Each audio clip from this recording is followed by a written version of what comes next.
Hey everybody, you're looking at the Huawei Mate 20 on the left and the Mate 20 Pro on the right. So the Pro model, as you can see, has a much larger notch than the standard Mate 20. That's because the Mate 20 Pro's notch isn't just home to the 24 megapixel selfie camera, but also an array of sensors such as a dot projector, flood illuminator, and an IR camera that, as you've guessed by now, offers real 3D facial scanning just like the iPhone X. For my testing, unlocking the phone is just as fast as the iPhone XS, but if you're not into that, the Mate 20 Pro has a fingerprint reader underneath the screen too, and it's not as fast as the Vivo V11s, but it works. So the regular Mate 20 doesn't get any of that, so you still have the hardware fingerprint sensor on the back, and on the front, if you want to unlock with your face, it's just a 2D flat face unlock. So the Mate 20 Pro has a 6.4 inch OLED panel, and as you can see here, colors are very vibrant. Everything's very punchy, and the screen is even curved on both sides, just like the Samsung Galaxy Note 9 or the Samsung Galaxy S9. The standard Mate 20 has an LCD panel, 1080p resolution, but at least you get a much smaller notch. So both phones get Huawei's triple camera system, but once again the Pro has better specs. The cameras have a higher megapixel count and a lower f-stop. So I'm going to focus the rest of this video mainly on the Huawei Mate 20 Pro because that's the true flagship device. So the three cameras on the Pro consist of a 40 megapixel f1.8 aperture main lens, an 8 megapixel telephoto lens, and the third camera it's a new 20 megapixel wide angle lens just like the LG phones. Previously on the P20 Pro, that third camera sensor was a monochrome lens. I'm so glad Huawei went with a wide angle. I just think there's so much more you can do. You get more into the frame. It's good when you're traveling, when you're shooting architecture.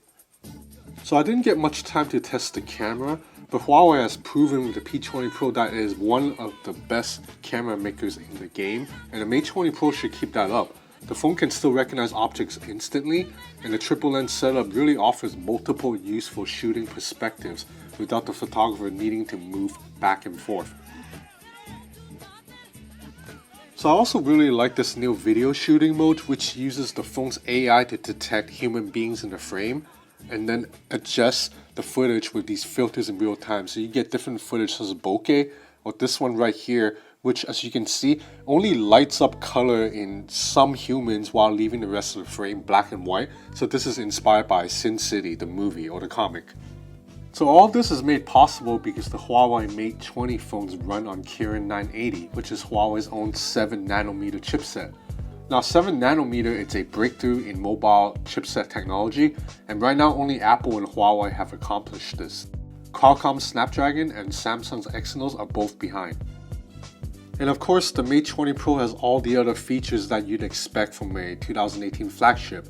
It is rated IP68 for water resistance, it has stereo speakers, and for the first time for a Huawei device, the phone has wireless charging. In fact, the Mate 20 Pro can double as a wireless charger and charge other phones. That is damn cool. Oh yeah, and the Mate 20 Pro and the standard Mate 20 both ship with Android 9.0. This makes LG and Samsung look so bad because they're still releasing phones right now with Android 8.1. So I'm in a lucky spot in that I get to test all the new phones, and I honestly think the Huawei Mate 20 Pro is the most complete package yet this year. I don't know how much this thing costs because Huawei won't tell me at the time of me making this video, but I expect it to be priced around $1,000, around that Samsung Apple price. And why shouldn't it? Huawei has proven that it is on the same level as Apple and Samsung, if not a little bit higher to be honest. I'll have more on the phone in the coming days. Thanks for watching.